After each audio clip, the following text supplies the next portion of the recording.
Assalamualaikum warahmatullahi wabarakatuh. Waalaikumsalam warahmatullahi wabarakatuh. Selamat malam, Bapak Ibu peserta Bincang Mitra Sidoarjo episode ketiga malam hari ini. Selamat bergabung. Mohon maaf ada sedikit kendala sehingga kita tertunda. Yang seharusnya sudah jadwal ada jam 20.00. Malam hari ini 20.30 baru kita mulai. Waktu kita 1 jam. Biar mempersingkat waktu, mari kita mulai bersama dengan bacaan basmalah. Bismillahirrahmanirrahim. Malam hari ini kita akan menampilkan pembicara yang super spesial. Beliau ini penyebar ajaran ozimisme. Ini Pak Ozi, beliau itu direktur dari LMI Marketing ya, Pak Ozi. Ya. Baik. Ini membersihkan waktu, saya nggak belum memperkenalkan, langsung aja nanti sambil jalan. Ozi akan menyebarkan alirannya, tapi bukan aliran sesat ya, ozimisme ini. Tapi aliran yang semoga bisa mencerahkan kita semua, para pengelola lembaga, pengelola yayasan, perusahaan, agar lebih meroket. Monggo langsung aja Pak Ozi, waktu kita 1 jam, monggo nanti disesuaikan berapa menit presentasinya dan berapa menit untuk tanya jawab. Karena materinya rasanya ini nggak cukup 1 sesi, ozimisme ini kita harus berseri. Monggo langsung Pak Ozi, dipersilakan. Ya. Baik, terima kasih. Bismillahirrahmanirrahim. Assalamualaikum warahmatullahi wabarakatuh. Waalaikumsalam warahmatullahi wabarakatuh. Alhamdulillahilladzi arsala rasulahu bil huda wa dinil haq liyudhhirahu 'ala dini kulli wa kafa billahi shahida. Asyhadu an la ilaha illallah wa la syarika lah, asyhadu anna Muhammadan abduhu wa rasuluhu la nabiyya ba'da. Alhamdulillah malam ini dalam bincang Mitra Sidoarjo sesi yang ketiga kita memasuki tema tentang setiap kita adalah pemenang, gitu ya. Oh ya, sebelumnya mohon izin Bapak Ibu sekalian yang hadir di acara Bincang Mitra Sidoarjo ini, izinkan supaya kenal dengan saya, karena tak kenal maka tak sayang katanya gitu ya. Sedikit riwayat lah ya begitu. Saya lulusan teknik sipil, ya, tetapi bergelut di bidangnya itu marketing sampai saat ini. Dan aliran sesat bukan ya? Teknik marketing. Ya, teknik sipil hubungannya marketing. Ya ada sih, tapi kayaknya jauh ya jauhnya. Padahal di kampus ada jurusan manajemen marketing atau yang lainnya. Tapi singkat cerita, lulus dari kuliah itu sedikit pernah di asuransi, kurang lebih 6-7 tahun. Waktu yang tidak sedikit sebenarnya, tapi saya mengambil banyak informasi, teori dan strategi untuk marketing secara umum. Karena saya melihat antara perusahaan asuransi dengan lembaga amil zakat khususnya, itu hampir kurang lebihnya 11-12 gitu ya. 11-12-nya di mana? Kalau asuransi itu produknya nggak kelihatan kan? Ya, kelihatan manfaatnya atau bisa dirasakan ketika dia mendapatkan musibah, kecelakaan, meninggal dan seterusnya, uang pertanggungannya pasti keluar. Kan yang diharapkan di sana. Ya, tapi kalau dia tidak terjadi musibah atau kecelakaan, ya tentu premi yang sudah dibayarkan hangus begitu ya. Nah, sebaliknya di lembaga amil zakat sama sebenarnya ya. Tawarannya bersedekah, berzakat, berinfak dan seterusnya. Pertanyaan mendasarnya apa benefitnya? Ya nanti ketika sudah meninggal, insya Allah diberikan pahala yang terbaik dari Allah SWT.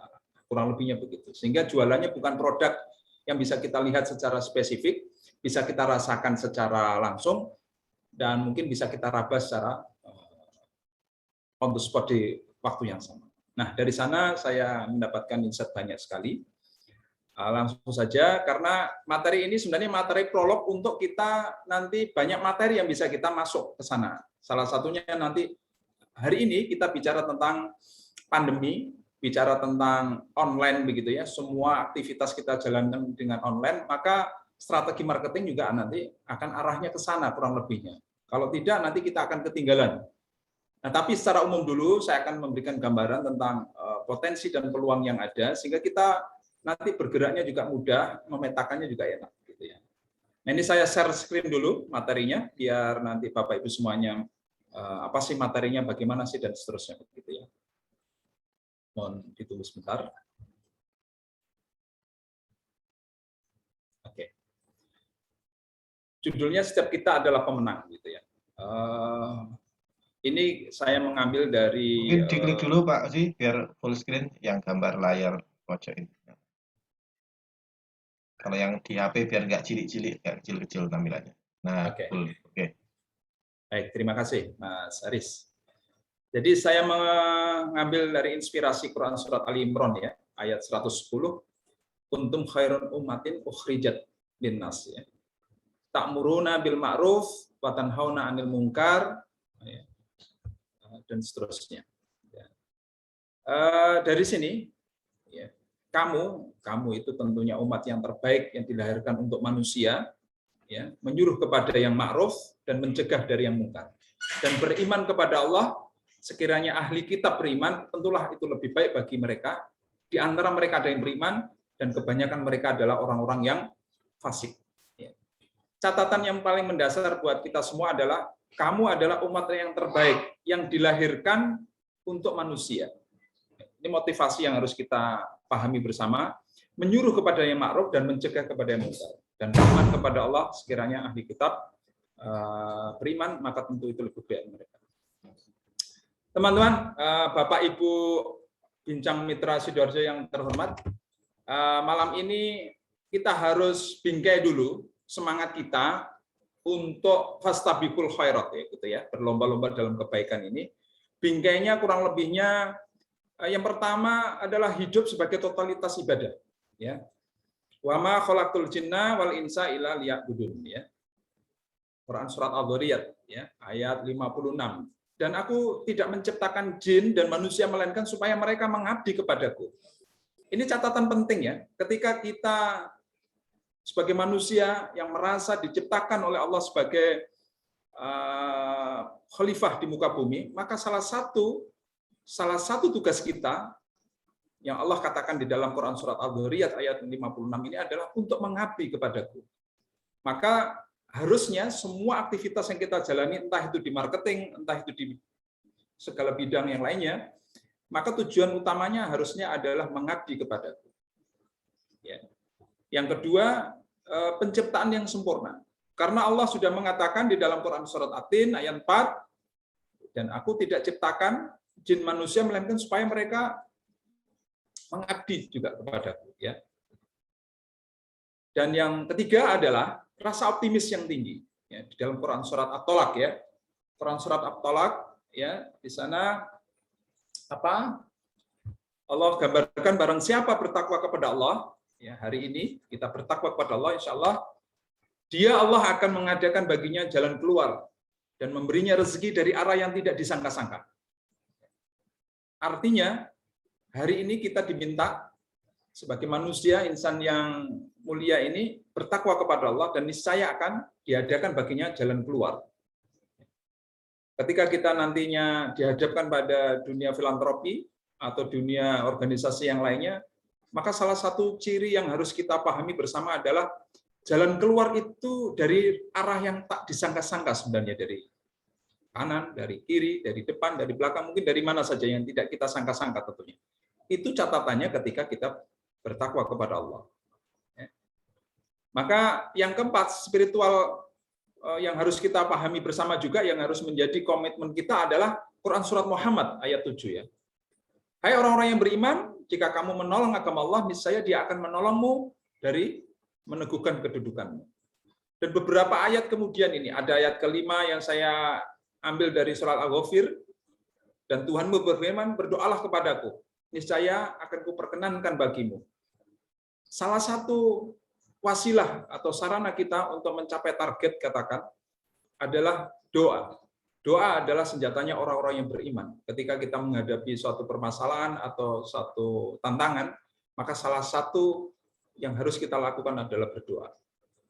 Dan yang keenam tentunya terkait dengan Quran Surat Ar-Rahman ayat 60 adalah tidak ada balasan kebaikan kecuali kebaikan pula. Artinya ketika semua aktivitas kita hari ini nantinya, entah itu di organisasi filantropi, organisasi yang lainnya, maka ketika kita meniatkan semua aktivitas kita itu adalah kebaikan, fa insyaallah balasan kebaikan pula yang akan kita terima.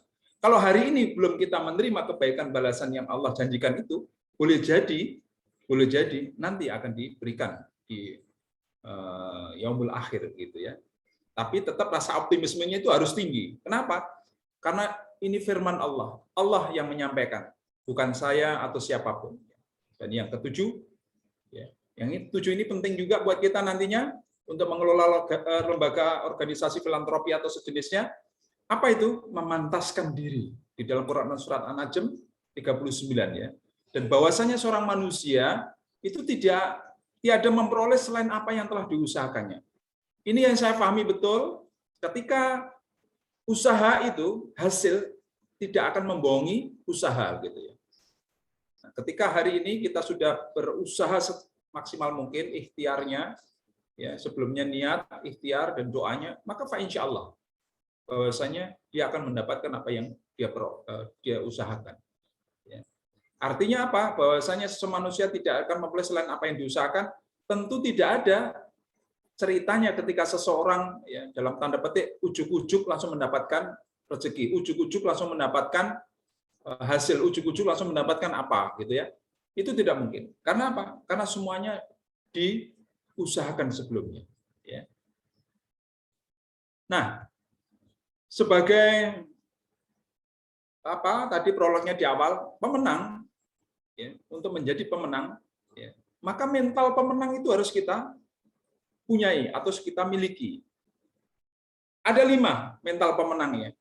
Ini sering kali saya temui ketika saya di lapangan ya dulu sebagai marketing asuransi maupun marketing di lembaga filantropi yang sudah lama ini ya. Maka 5 hal ini ya, kurang lebihnya. Yang pertama, angka yang memaksa. Kita memahami begini ya.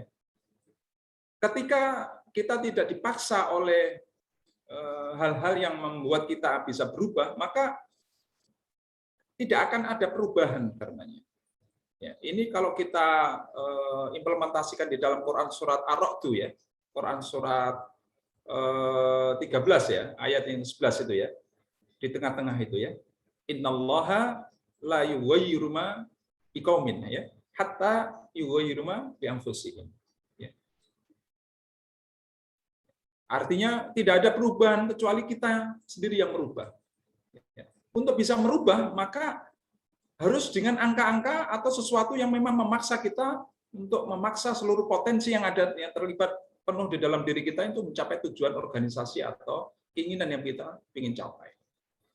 Seseorang ketika ingin memaknai hidupnya dengan lebih baik lagi, maka dia harus membuat angka-angka, membuat target-target, membuat narasi-narasi, membuat jangka pendek, jangka panjang yang harus dia lakukan. Untuk apa? Untuk mencapai tujuan yang dia inginkan. Kalau tidak, ya dia akan berjalan begitu adanya saja, seperti air mengalir di sungai begitu saja ya. Maka angkanya harus memaksa. Kalau hari ini lembaga filantropi kita, khususnya ya, Bapak Ibu sekalian, ketika kita ingin mendapatkan target atau penghimpunan, katakan begitu ya, itu nilainya yang signifikan ya. Setiap tahunnya ada progres kenaikan, katakan 30% atau bahkan mungkin 50% atau mungkin 2 kali lipatnya bahkan, maka hal itu harus dilakukan untuk memaksa potensi yang ada. Karena sesungguhnya ketika kita tidak memaksa diri kita, maka kita nggak akan mendapatkan sesuatu yang lebih dari itu.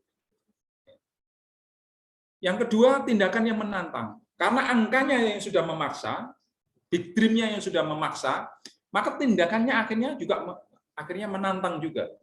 Angka yang memaksa itu akan mendorong kita untuk melakukan tindakan yang menantang. Semua akan mudah dan gampang apabila setiap tindakan kita berdasarkan data dan angka-angka yang akurat.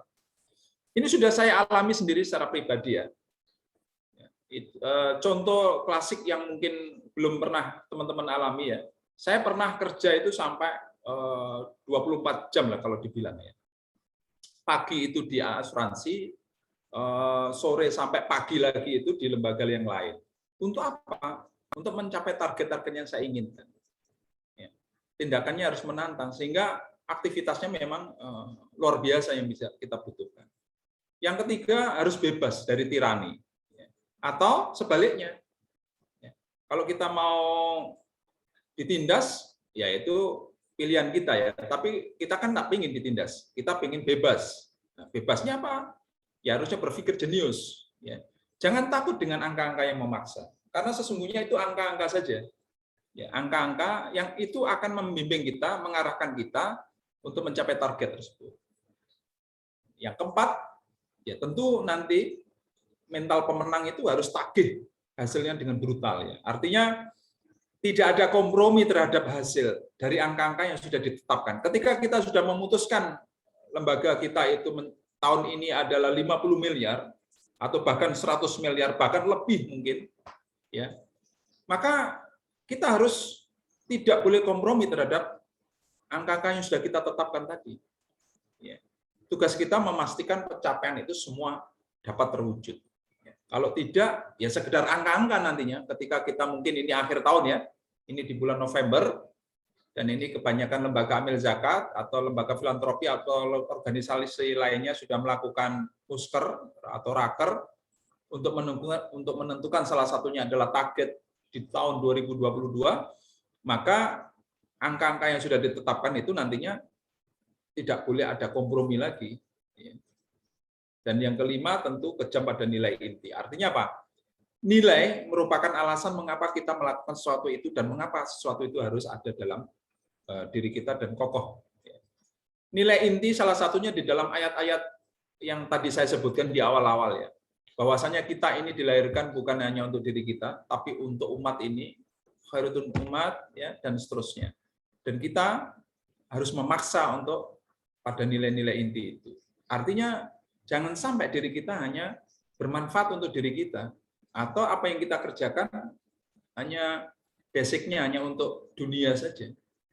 Maka ketika kita bekerja di lembaga filantropi atau lembaga organisasi lain, maka nilai ibadah, nilai-nilai inti itu harus diperjuangkan dengan betul-betul. Kalau tidak, ya yang didapat hanya capek, hanya stres, dan seterusnya. Ini mental pemenang ya. Angka yang memaksa, tindakan yang menantang, bebas dari tirani, tagih brutal, dan kejam pada nilai inti. Ya. Nah, saya ingin memberikan ilustrasi bagaimana sirah sejarah para sahabat, salah satunya Muhammad Al-Fatih. Ya. Kita tahu Muhammad Al-Fatih dengan pasukannya sekitar 4 juta orang itu, ya, mengalihkan perahunya dari satu sungai atau satu hulu ke hulu yang lain begitu ya, hanya dalam semalam, dan dia menaklukkan ya, Konstantinopel. Ya. Itu kalau kita bisa bicara tentang sirah sejarahnya luar biasa. Seorang pemuda yang usianya masih sangat belia, tapi dia bisa memberikan kontribusi real dan contoh dari satu perhadapan di mana ketika Rasulullah waktu itu di perang Khandaq ya, menginspirasi buat kita para sahabat waktu itu bahwasanya nanti akan kita tundukkan Konstantinopel, dan itu dibuktikan oleh Muhammad Al-Fatih. Dan ini sebenarnya menginspirasi kita.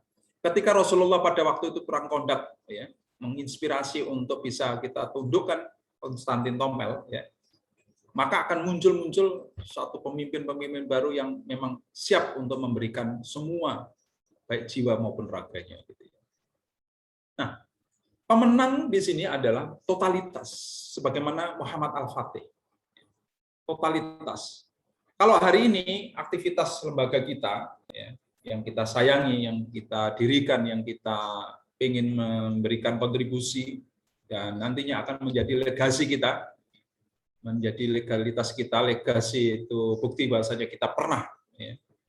Maka totalitas yang pertama yang harus kita lakukan adalah touch knowledge, ya. Pengetahuan yang mendalam dan mendarah daging yang tumbuh alami dan mengakar. Ini kalau bisa kita ilustrasikan misalkan ya, biar apa sih maksudnya ini? Ketika kita pengen, ini kita ambil contoh marketing saja ya, nanti kan arahnya ke marketing. Ketika kita pengen menaikkan level penghimpunan lembaga filantropi kita dari target yang sebelumnya sekian menjadi sekian katakan, maka kita harus punya pengetahuan mendalam dan mendarah daging yang tumbuh alami dan mengakar. Tentang apa? Tentang donatur yang mau kita eksekusi, tentang program yang mau kita jalankan, tentang alur dan mekanisme yang akan kita jalankan dan seterusnya. Karena kalau kita hanya sekedar tahu bahwasanya marketing itu begini saja, nanti tahu hanya donatur itu begini saja, tidak lebih dalam dari itu dan mendarah daging, ya, tumbuh alami dan mengakar begitu, maka nanti hasilnya kurang. Touch knowledge ini dibangun dari pengetahuan, keterampilan, dan pengalaman. Misal saya kasih contoh ilustrasi yang agak mudah lagi. Ketika kita bicara tentang target market, ya, misalkan dari rumah ke kantor saja, ya, dari rumah kita ke kantor kita misalkan, pernahkah kita mengetahui atau menghitung atau mendata, ya, ada berapa masjid di sana, ada berapa kantor di sana, ada berapa institusi lembaga di sana, ada berapa yayasan pendidikan di sana, ada berapa komunitas yang kita lalui mungkin setiap hari, pulang pergi. Pengetahuan itu kita harus cari, kita tumbuhkan begitu. Oh, ternyata ada sekian masjid, ada sekian lembaga pendidikan, ada sekian institusi lembaga, ada sekian corporate, ada sekian komunitas dan seterusnya. Itu harus kita tumbuhkan. Kalau tidak, itu hanya setiap hari kita lewat, ya cuman itu saja data yang kita, bahkan mungkin cenderung kita tidak memperhatikan akan itu. Nah, terkait keterampilan, ya kita tulis dalam satu lembar, gitu ya, kita tulis siapa lembaganya, berapa jamaahnya, berapa wali muridnya, dan seterusnya. Nah, ini tumbuh dari pengalaman juga. Kalau tidak, nanti akan begitu saja. Ya. Artinya pengetahuannya harus mendalam, ya, keterampilannya juga selalu ditingkatkan dari pengalaman yang ada. Yang kedua, pemenang itu harus face to hand. Hubungannya membatin, menyatu secara mental dan menjamin suatu dikerjakan dengan sungguh-sungguh. Berdasarkan data dan fakta yang ditemui. Sehingga tidak pernah berhenti pada satu tujuan yang dia inginkan. Sehingga berhenti pada sampai tujuan yang dia inginkan. Saya ulangi, berdasarkan data dan fakta. Ketika tadi saya kasih ilustrasi ya dari rumah ke kantor ya, ternyata ada 15 masjid, ternyata ada 20 sekolah, ternyata ada 50 corporate bahkan lebih mungkin. Data itu harusnya dikembangkan nantinya. Data dan fakta yang ternyata ada sekian ya. Ini penting. Nah, ini kaitannya dengan nomor 3, totalitasnya. Datanya harus satu reason. Untuk mengukur tindakan kita nanti terkait dengan targetnya, siapa yang akan disasar, marketnya di mana saja, apa program yang akan digulirkan. Ini tidak boleh ada data yang tidak diketahui. Harus dipastikan ketika memang itu ada sekolah, sekolahnya berapa? Katakan 10. Satu sekolah tadi ada berapa wali muridnya? Ada 50, ada 150, bahkan ribuan mungkin. Itu harus punya datanya. Ya, harus punya. Untuk apa? Mappingnya supaya jelas nanti. Dan program yang mau kita gulirkan juga jelas. Apa ini? Kalau sekolah kan tentu beda dengan masjid. Kalau masjid tentu beda dengan komunitas. Kalau komunitas tentu beda dengan corporate. Dan seterusnya. Begitu ya. Nah, harus melakukan observasi juga yang mendalam untuk menghasilkan data itu. Observasinya bisa silaturahim, mendapatkan informasi, berapa sih jumlah muridnya, apa kegiatannya yang biasa rutin dilakukan, sampai hobi-hobinya seperti apa, sehingga kita punya data yang lengkap karenanya. Yang tidak kalah penting, data yang berkualitas itu tadi akan memandu kita untuk memilih, menemukan, dan menentukan sebuah pola dan strategi untuk mencapai target market kita. Ini penting, 3 totalitas yang harus kita lakukan, supaya apa? Supaya nanti hasil-hasil target-target yang mau kita kerjakan itu jelas. Jelas knowledge-nya, jelas cara kita mengerjakannya, dan jelas juga strategi atau pola yang akan kita lakukan. Nah, karakter seorang pemenang, ini karakternya ya, sering kita temui ya, mohon maaf ya, saya di lembaga filantropi khususnya, ini sudah hampir berapa nih ya, kalau dihitung dengan lembaga yang sebelumnya juga 15 tahun lebih ya. Nah, seringkali saya temui karakter seorang pemenang ini sebaliknya, berpikir positif, sebaliknya itu tentu negatif. Kenapa sih negatif? Salah satunya padahal mereka itu adalah lembaga amil, mestinya kan positif ya. Tapi yang terjadi kadang mereka tidak. Yang terjadi mereka merasa minder, mereka merasa tidak yakin, mereka merasa seperti lembaga-lembaga lain yang meminta-minta begitu ya. Padahal sebenarnya kalau kita tilik bersama-sama ya, amil itulah profesi amil itulah yang disebutkan di dalam Al-Qur'an surat At-Taubah ya. Surat 60 ya. Artinya ketika kita disebutkan profesi kita sebagai amil di dalam Al-Qur'an, maka sebenarnya kita secara tidak langsung dimuliakan oleh Allah SWT. Maka sikap kita mestinya ketika kita dimuliakan, maka semua potensi yang ada harusnya nilainya positif. Maka mental dan keyakinan bahwa tujuan goal itu pasti bisa dicapai dengan cara melakukan tindakan-tindakan yang terukur. Harus positif. Harus positif. Yang kedua, bertumbuh.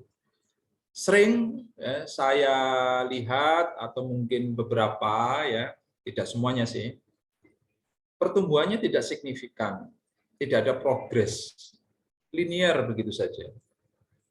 Jangan-jangan lembaga organisasi ini, Bapak Ibu sekalian, adanya karena untuk memenuhi kebutuhan saja, tidak lebih dari itu. Artinya mestinya harus lebih dari itu. Harusnya ada progres yang mau dituju. Targetnya setiap tahun harus bertumbuh dan terusnya. Dan pertumbuhan itu harus linear dengan umur organisasi. Kalau organisasinya sudah usianya sekian, katakan, ya semestinya sudah harus ada tahapan-tahapan berikutnya. Prinsip dalam menjaga keberlangsungan organisasi adalah terus tumbuh. Prinsipnya, terus tumbuh dari waktu ke waktu. Yang ketiga, memotivasi. Nah ini yang seringkali kalau lembaga SDM di dalam lembaga itu cenderung yang saya temui mungkin beberapa kali ya, demotivasi, Pak. Demotivasi karena merasa ini lembaga bukan profit, ini lembaga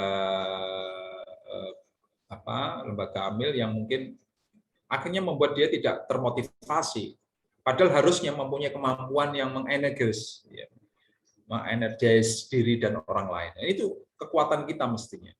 Karena kita ini diciptakan ya, sebagai sebaik manusia gitu. Jiwa dan antusiasnya dan optimisnya itu akan memudahkan dalam pencapaian goals, tujuan organisasi. Kalau kita pesimis ya, sebelum beraktivitas ya tentu apa yang kita targetkan hari itu atau ke depan atau sesuai visi dan misi organisasi ya tidak akan tercapai kalau kita tidak optimis karena. Dan yang keempat adalah membesarkan hati. Artinya membangun kesadaran bahwa potensi besar itu ketika ditekuni dengan cara dan strategi yang benar. Cara dan strategi yang benar. Jangan asal ya, sporadis dan seterusnya. Tapi harus dengan cara dan strategi yang benar. Dan yang kelima adalah mendorong harapan. Membangun kesadaran untuk memiliki harapan yang selama ini belum terpikirkan. Menggugah keberanian untuk tekun dan berjuang tanpa putus asa dalam menggapai impian yang kita inginkan. Mendorong harapan. Selalu ada harapan. Karena Allah selalu memberikan harapan ya, kepada makhluknya. Hari ini kita tidak tahu apakah hari ini kita sudah cukup untuk bisa melalui untuk nantinya masuk surganya Allah apa tidak. Kan kita tidak tahu. Tapi berharap kita surganya Allah bisa kita lalui, bisa kita masuki begitu ya. Untuk itu kita selalu berusaha keras setiap saat, kapan saja. Jangan ada patah arang atau sebaliknya, gitu ya.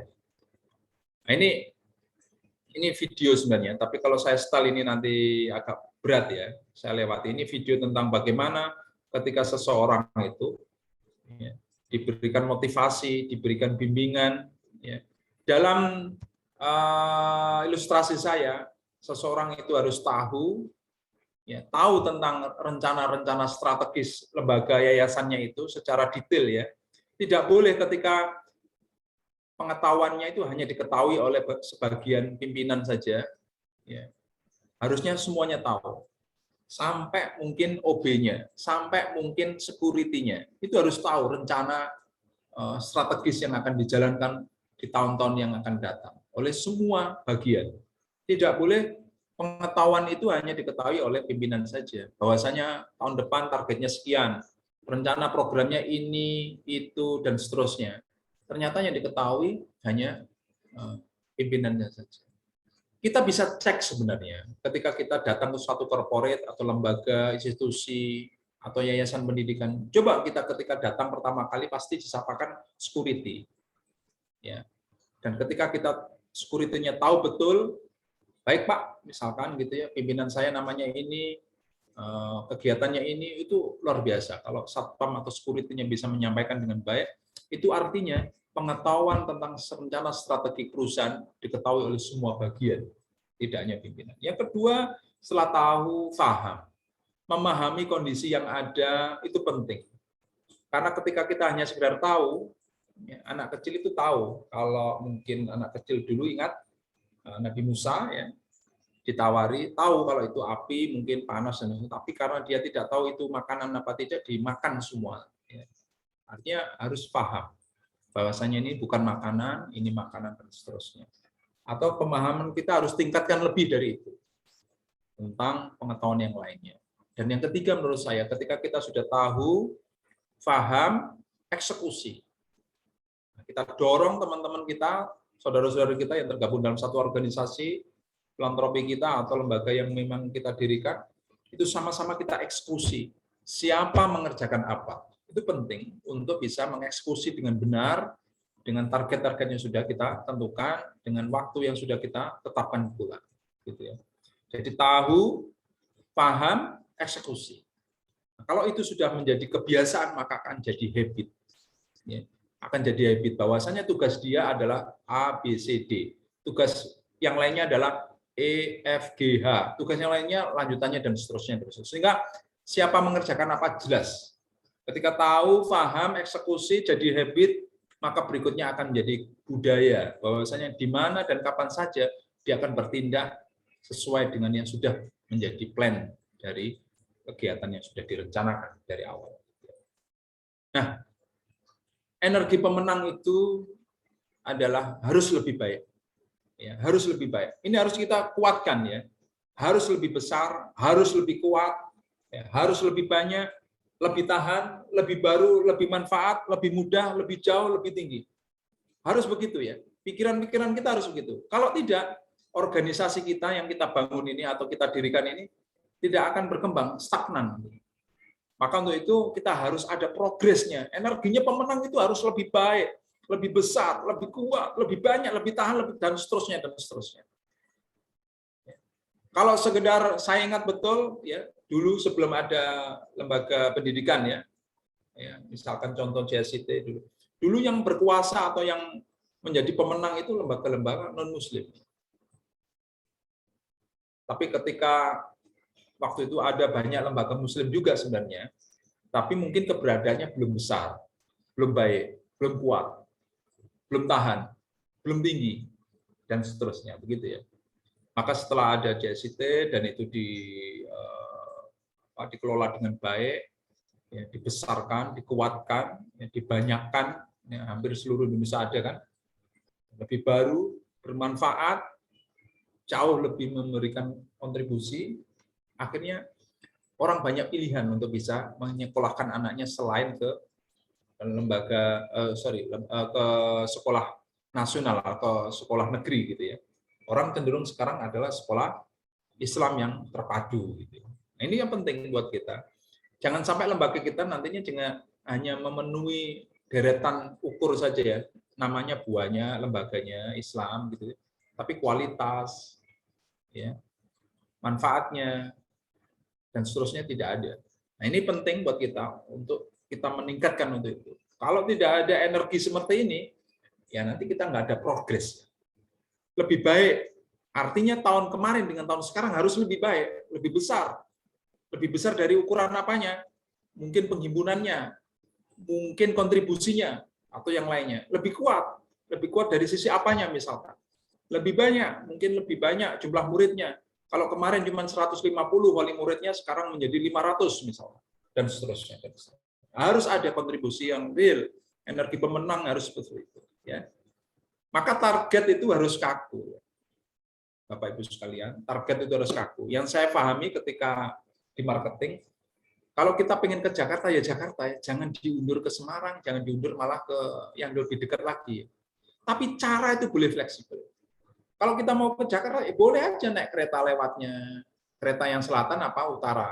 Boleh juga naik pesawat, boleh juga naik kendaraan umum, boleh juga mungkin naik kendaraan pribadi dan seterusnya. Banyak eksekutor yang hanya fokus pada pencapaian goals, ya, tanpa memperhatikan proses. Nah, seringkali ya, kalau kita ketahui bersama, yang ditanya sudah target belum, sudah achieve enggak, atau dan lainnya gitu. Mestinya yang kita evaluasi, yang kita tanyakan adalah prosesnya sudah sesuai enggak. Mulai dari mungkin kalau kita bahasakan ya, dari rencana targetnya seperti apa, tools-nya, sampai nanti alurnya, sampai nanti siapa mengerjakan apa itu sudah jelas. Sehingga tidak lagi ada misinformasi atau ketidakpahaman tadi ya saya sebutkan. Baru tahu saja, bahkan tidak tahu. Tidak tahu ya. Maka ketahuilah proses yang benar akan memberikan hasil yang benar. Karena mengukur hasil tidak bisa meningkatkan hasil. Karena mengukur hasil tidak bisa meningkatkan hasil. Kalau Anda tanya hasil, nggak bisa untuk meningkatkan hasil. Bagaimana caranya? Yang bisa untuk bisa meningkatkan hasil adalah prosesnya kita baiki, prosesnya kita kuatkan, prosesnya kita perbesar, prosesnya kita kuatkan, prosesnya kita perbanyak, dan seterusnya. Dan seterusnya. Bisnis adalah proses. Proses ya, yang istilahnya tidak tertata dengan baik, hasilnya nggak baik. Maka proses adalah cara atau model. Strategi operasinya adalah pencapaian sekarang realitasnya berapa, target goals-nya berapa, gitu ya. Maka yang diinginkan kondisi yang akan datang seperti apa. Maka di sini ada proses. Prosesnya harus jelas. Nah, proses-proses itu ya harus lebih baik, ya, lebih cepat, lebih besar, lebih gampang, ya, dan seterusnya. Ketika kita hari ini mendapati misalkan kita lembaga filantropi ya, hari ini misalkan kita bicara hari ini kata kuncinya itu sebenarnya dua, layanan dan kecepatan. Kata kuncinya layanan dan kecepatan. Kita lihat misalkan kita dulu tidak mengira ya ada ojol ya, ojek online ya. Ketika ojol ini bisa menghadirkan layanan dan kecepatan, orang akan berpindah ke ojol. Kenapa? Karena kita tahu, mohon maaf, ya, kalau bicara tentang angkutan, rata-rata dulu lambat, ya. Ngetemnya aja udah berjam-jam kadang. Ya. Apa yang kita targetkan sampai di tempat tujuan itu jam sekian bisa jadi molor ya. Tapi ojol ini memberikan kecepatan. Selain kecepatan, layanan up to date gitu ya. Dan mudah hanya melalui gadget kita bisa kapan saja di mana saja. Artinya ke depan ya, kalau bicara tentang lembaga filantropi atau yang lainnya, maka layanan dan kecepatan itu menjadi sesuatu ukuran yang jelas untuk bisa kita hadirkan buat mereka. Saya menyadari ketika kita hadir, misalkan kita silaturahmi ke sekolah-sekolah, salah satunya adalah kalau kita lihat layanannya belum standar, atau ke lembaga filantropi aja. Ketika kita bicara tentang lembaga filantropi, apa yang mau kita hadirkan layanan dari yang kita sampaikan kepada donatur, para dermawan. Kalau hanya sekedar sama dengan lembaga las lain, artinya tidak ada nilai lebih di atasnya dari lembaga yang lain, ya sama saja namanya. Harusnya lebih. Lebihnya apa misalkan? Kecepatannya. Lebihnya apa lagi? Ketepatannya. Lebihnya apa lagi? Lebih daripada yang biasanya. Kalau dulu mungkin hanya dikasih majalah sama kwitansi misalkan. Maka berikutnya apa? Doa. Maka berikutnya apa? Update program. Maka berikutnya apa? Kemudahan dalam mengakses. Apa berikutnya misalkan dan seterusnya. Itu harus dihadirkan. Untuk apa? Memberikan layanan. Ketika orang itu dapat layanan yang mudah, cepat, maka dia akan memberikan yang sebaliknya. Ya. Nah, faktor pasti sukses ini. Target harus hasil targetnya. Hasilnya kayak apa? Targetnya marketnya seperti apa? Pirantinya tinggal pakai. Gitu ya. Kalau pirantinya masih mikir, ya nanti manual. Ya. Dan kalau ketika manual, maka yang terjadi adalah butuh waktu. Ya. Layanannya jadi nggak cepat. Tindakannya tinggal kontrol. Ini misalkan salah satunya adalah tindakannya tinggal kontrol itu bagaimana form-form, bagaimana SOP itu sudah ada, dan seterusnya. Sehingga kita tinggal kontrol. Ketika kita evaluasi, entah itu evaluasi hariannya, evaluasi pekanannya, evaluasi bulanannya, maka bisa kita kontrol dengan jelas karena sudah ada tertera dalam SOP. Dan faktor pasti suksesnya tentunya. Terakhir ini ya, pemenang itu bukanlah Superman, tapi super timnya. Di tengah ketatnya persaingan ini, tim menjadi tulang punggung bagi suatu organisasi atau lembaga filantropi yang kita miliki, karena itu tim dapat lebih cepat dan mencapai lebih banyak pemecahan masalah yang dihadapi perusahaan dibandingkan dengan apa yang dilakukan secara individu. Artinya bersama itu lebih baik daripada sendiri. Itu ya, insya Allah apa yang bisa saya sampaikan. Ini untuk prolog awal, artinya secara umum, ini data dan yang perlu kita ketahui supaya nanti analisa SWOT-nya itu juga kita memahami dengan baik. Potensinya ZIS, zakat infak sedekah, ya. Kalau kita searching ya, di Google ya, itu ada yang menyatakan 217 triliun, ada yang menyatakan 300 triliun. Intinya adalah sudah T semua ya, triliun. Angkanya sudah di atas 200-an triliun. Potensi ZIS, zakat ya. Yang kedua, peluangnya adalah masyarakat Indonesia salah satunya adalah masyarakat yang dermawan. Masuk kategori bahkan nomor 1 ya. Nomor 1 seluruh dunia ya. Kita tahu ya ketika ada bencana ya, entah itu di dalam negeri maupun di luar negeri, masyarakat kita itu sangat mudah sekali. Ya. Dan kita tahu juga, ya, masyarakat Indonesia itu ketika dia paginya sudah berinfak di masjid, katakan, di kota amal masjid, dia ketika lewat pun di perempatan ketika ada orang meminta ataupun tidak, ada polisi cepek dan seterusnya, dia akan juga memberi, masih juga memberi. Boleh jadi sehari dia sekali, 2 kali, bahkan lebih dia berinfak atau bersedekah. Artinya ini kalau kita petakan, yang kedua, masyarakat Indonesia adalah dermawan. Yang pertama tadi peluangnya yang triliunan rupiah. Yang ketiga adalah lembaga amil zakat baru mengakses dananya kurang lebihnya baru sekian 5-10% yang diakses atau yang bisa dikelola. Ini masalahnya ketika lembaga amil zakat yang khususnya di sini BAS ya, ketika menempelkan data itu memang yang tercatat baru lembaga-lembaga yang tercatat saja, yang sudah mempunyai SK, karena itu yang dimintai laporan. Tetapi kan banyak warga kita yang bayarnya langsung ke pesantren, bayarnya langsung ke pondok-pondok yang lainnya, dan seterusnya, yang ke masjid, dan seterusnya, itu memang tidak tercatat. Tapi ala kulli hal, saya melihatnya potensi zakat di Indonesia masih besar sekali. Kita hitung saja kalau penduduk Indonesia itu katakan 280 juta atau 300 juta katakan. 80%-nya katakan Muslim, ya, katakan 200 juta, ya. Maka kalau zakat fitrah saja, zakat fitrah itu kan kalau kita asumsikan 2,5 kilogram dengan harga beras kurang lebihnya mungkin 25 sampai 30 ribu, ya kali 200 juta itu sudah berapa? Itu baru zakat fitrah. Belum zakat mal. Di dalam zakat mal itu turunannya banyak, mulai dari zakat emas, zakat pertanian, zakat peternakan, dan seterusnya. Artinya, kalau kita mau serius menggali informasi itu, peluang-peluang itu masih ada, potensi-potensi itu masih ada. Tentu tantangannya, salah satu hari ini tantangannya adalah, hari ini tantangannya adalah, ada salah satu lembaga yang kemarin kita ketahui bersama, ABA itu ya, yang SK-nya belum muncul, tapi sudah melakukan penghimpunan, dan itu mengatasnamakan saudara kita, katakan begitu ya. Nah ini tantangannya adalah bagaimana lembaga kita ini seharusnya sudah clear, sudah selesai untuk urusan perizinan, supaya kita tidak, ya ini berurusan dengan pihak berwajib jadinya ya. Maka hari ini, kalau lembaga kita belum kelar mengurus SK-nya, maka untuk itu disegerakan. Kalaupun belum, jadi MPZ-nya saja. Akan lebih memudahkan. Karena pengurusan sebagai lembaga amil zakat saat ini bukan sulit ya, persyaratannya memang agak panjang sekarang.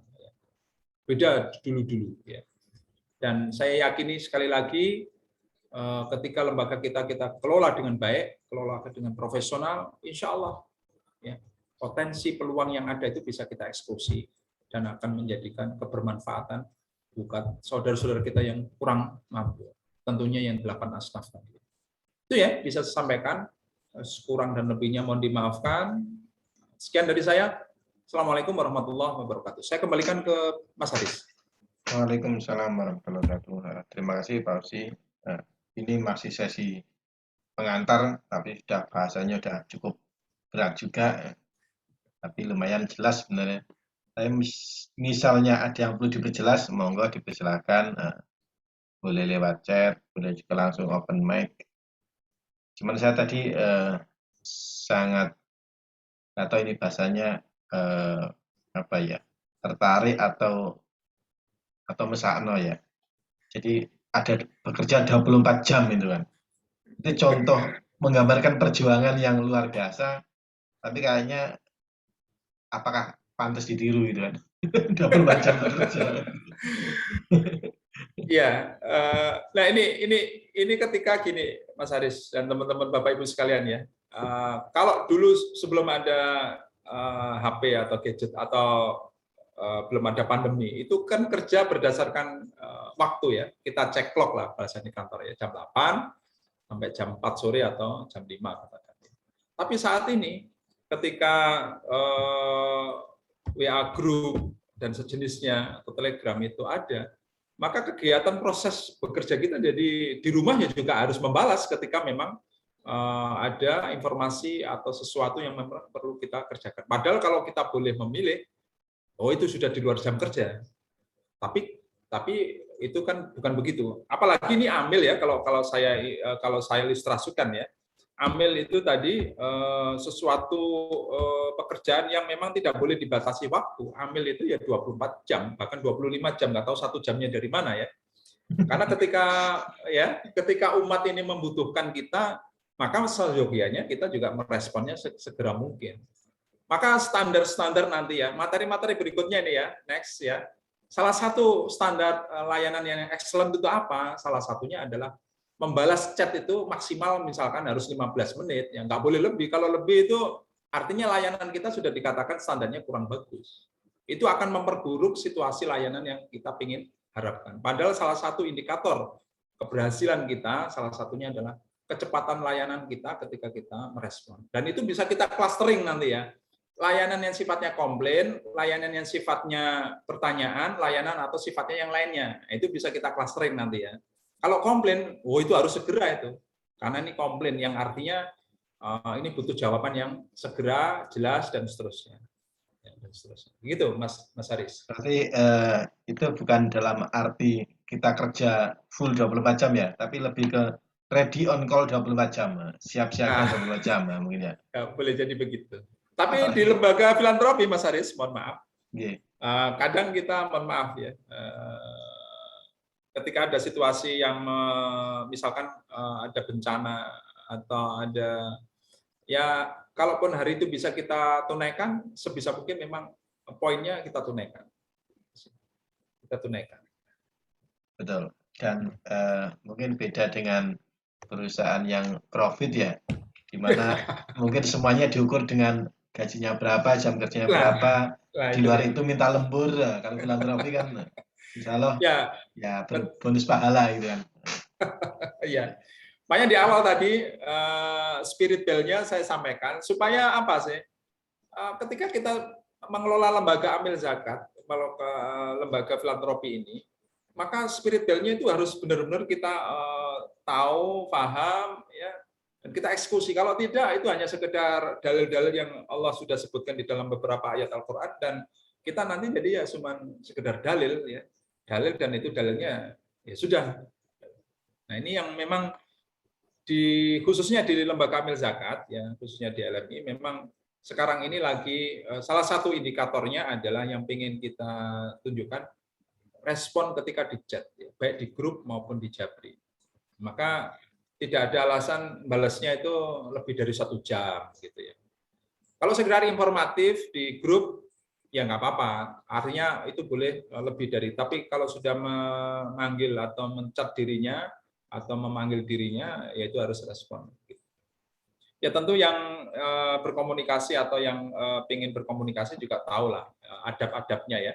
Kalau sudah di atas jam 9, jam 10 tentu malam maksud saya ya, tentu itu juga menjadi adab tertentu yang harus kita pahami bersama. Insya Allah itu. Baik, luar biasa ini. On call 24 jam. Kalau di dunia militer siaga berapa ya? Siaga 1 kali ya. Iya, kalau saya biasa di marketing, biasa tim saya sebut Kopassus gitu ya. Karena Kopassus itu, ya Kopassus itu kan sebenarnya senjatanya walaupun hanya sangkur saja, tapi dia bisa melawan lebih dari 5 bahkan 10 orang. Wes luar biasa. Ya, harus motivasi begitu ya, optimisme karena ini. Betul. Ini rasanya kok masih belum ada yang bertanya, rasanya udah paham semua atau masih karena menunggu-nunggu episode berikutnya. Ini kan masih pembukaan ya. Iya. Tadi saya juga ada satu yang menurut saya cukup menarik. Artinya semua elemen di lembaga itu harus paham dari pimpinan tertinggi sampai satpam padahal ya. Ya. Terkait dengan visi misi lembaga. Nah, ya. itu memang rasanya ini harus dibahas di sesi berikutnya mungkin ya. Karena kadang-kadang bahasa untuk disampaikan ke pimpinan sama ke level menengah sama ke level bawah kan terkait dengan mungkin apa ya, rahasia perusahaan atau pembahasaannya kan harus ada levelingnya gitu ya mungkin ya. Betul ya, betul ya. Coba kita rasakan ya, ini salah satu feel saya aja. Ketika kita berkunjung ke salah satu institusi lembaga sekolah aja katakan ya, saya pernah itu ya. Ketika kita ditemuin oleh security paling tidak, yang pertama pasti security lah ya. Dan ketika security itu sudah menandatangani, security akan kalau security-nya biasa saja, itu dia hanya sekedar mendata, bahkan cenderung layanannya biasa saja, tidak terasa excellent gitu ya. Biasa itu maksudnya sudah Pak di sana saja atau bagaimana begitu ya? Saya kurang. Hambar gitu ya mungkin ya. Ya selain hambar apa ya? Informasi yang dia berikan kepada tamu itu minim sekali, bahkan cenderung tidak ada. Beda kalau security itu ya memahami tentang misalkan visi dan misi lembaga yayasan pendidikan itu, dia akan menyampaikan tentang misalkan salah satunya senyum. Yang pertama, yang kedua sapa salamnya, yang ketiga sopan dan santunnya misalkan begitu. Kalau itu dari pimpinan tidak pernah diturunkan hal-hal seperti itu ya misalkan. Ini bukan menyangkut tentang hal teknis informasi perusahaan enggak ya, tapi hal-hal yang menjadi hal-hal yang menjadi standar di dalam perusahaan itu mestinya si security juga harus memahami. Sehingga dengan begitu, ketika kita berkunjung kepada satu institusi lembaga itu, apa bedanya? Sangat beda. Senyum ramahnya. Kan kita temui kalau security itu kan lebih cenderung orangnya kan sangar ya. Atau apa ya? Yang kedua ya sesuai dengan SOP biasanya. Ya, yang kedua mereka tidak menjelaskan informatif terkait dengan perusahaan ini gitu ya. Padahal ya, mohon maaf ini ya. Padahal mestinya marketing itu tidak hanya tertumpu pada tim marketing atau direktorat marketing atau departemen marketing. Tapi semua level kita mestinya juga marketing. Marketing terhadap apa? Marketing yang saya maksud tidak hanya terkait dengan penghimpunan dananya, tapi marketing terhadap branding lembaganya, marketing terhadap slogannya, marketing terhadap lembaganya, dan seterusnya. Apa itu yang dia dapatkan ketika dia berkunjung, senyum, ramah, enak, sopan, dan seterusnya, itu rasanya, oh lembaga ini keren ya, satpamnya sampai begitu ya, tahu ya, dan seterusnya informasinya. Itu. Dan cekatan, cepat, begitu ya, oh itu beda banget. Saya sering mengalami ketika saya berkunjung ke corporate, ke institusi, ke yayasan, itu ketika pertama kali ketemu security itu sudah bisa feel-nya, kita bisa rasakan itu. Oh, enak ini orangnya ini. Oh, ini ini. Itu bisa kita rasakan. Dan ya kita harus belajar juga ya. Kalau dalam dunia penerbangan itu katanya ya. Dikatakan expert itu kan sudah 1000 jam terbang gitu ya. Jam terbangnya sudah 1000 jam ya. Nah, kalau di saya dulu di lembaga asuransi sudah lebih dari 1000 jam terbang kayaknya ya. Jadi mengetahui orang itu dari dari gerak-geriknya, dari raut mukanya itu biasanya sudah dapat menangkap lah pesannya apa gitu. Udah kelihatan ya, yang closing sama yang enggak itu udah baunya udah ketahuan. Iya, baunya udah, auranya udah kelihatan tuh. Itu memang harus dilatih tuh. Dari keterampilan dan pengalaman yang harus dilatih. Nah, teman-teman mestinya nanti next ke depan tidak boleh ada tim itu yang tidak pernah dilatih, tidak punya keterampilan, harus. Nanti dari sana dia akan menemukan, oh begitu ya, oh begini. Kalau hanya sekedar teori, ya, teori selesai teori, ya. Praktek beda, gitu insya Allah. Ya, insya Allah itu. Baik, terima kasih Pak Osi. Ini masih pengantar osimisme. Kita tunggu. Ini masih bincang mitra yang ketiga. Nanti yang keempat rasanya masih Pak Osi lagi karena PR-nya tadi sudah memberikan clue-clue. Tetap ikuti bincang mitra ini, Bapak Ibu. Waktunya akan di-share lewat grup WA untuk link Zoom-nya. Dan bagi yang mungkin ada kesibukan lain, bisa lihat rekamannya di channel YouTube Mitra Sidoarjo Jos. Ada YouTube-nya, ada linknya, ada rekaman-rekaman yang sudah kita laksanakan. Terima kasih Pak Osi. Sama-sama Mas Aris. Sudah berbagi sesuatu yang sangat luar biasa. Terima kasih Bapak Ibu yang sudah meluangkan waktu, dan jangan lupa sebarkan, viralkan minimal di Mitra Sidoarjo Jos, karena yang untuk versi Zoom-nya ini memang sengaja kita batasi biar harapannya lebih maksimal kalau ada sesi diskusi. Tapi yang channel YouTube ya kita share kemana-mana. Tentunya nanti setelah melewati proses dari Dewan Editor, oleh jalur sensor, kita naikkan ke channel YouTube. Terima kasih. Mari kita akhiri, kita tutup dengan kafir majelis. Saya atas nama host mohon maaf jika ada yang kurang berkenan. Wassalamualaikum warahmatullahi wabarakatuh. Waalaikumsalam warahmatullahi wabarakatuh. Terima kasih teman-teman semuanya, Bapak Ibu. Terima kasih. Terima kasih. Terima kasih Pak Haji.